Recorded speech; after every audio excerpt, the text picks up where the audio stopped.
খেতে বসে কোন কোন কাজ করলে মা লক্ষ্মী রুষ্ট হন? ১. খাওয়ার শুরু করার আগে প্রণাম করে তবেই খাবার ধীরে ধীরে শুরু করতে হয়। ২.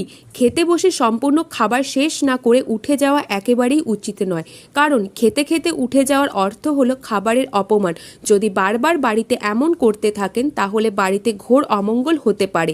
৩.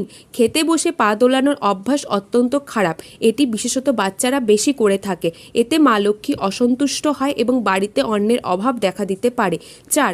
অনেকেই দেখা যায় গামছা পরে খেতে বসেন। এটি একদম করা যাবে না। এর ফলে সংসারে দারিদ্র্য কমে না, উপার্জন যতই হোক না কেন অভাব পিছু ছাড়বে না।